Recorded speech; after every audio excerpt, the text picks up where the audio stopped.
2025 වසරේ ගත වූ කාලය තුළ තරුණ තරුණියන් 3253කට දකුණු කොරියාවේ රැකියා.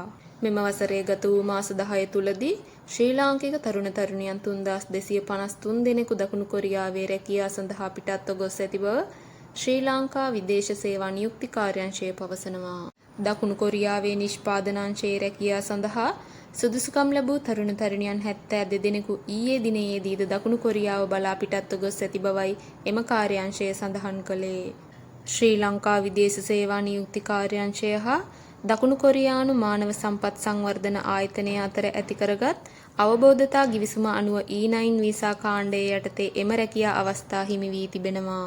රැකියාලාභීන්ට වසර 4යි මාස 10ක කාලයක් දකුණු කොරියාවේ රැඳී සිටීමට අවස්ථාව හිමිවන අතර නියමිත කාලය අවසන්ව මෙරටට පැමිණෙන ශ්‍රමිකයින්ට යලි දකුණු කොරියාවට ඇතුළු වීමටද අවසර හිමිවන බවයි වැඩිදුරටත් සඳහන් වන්නේ.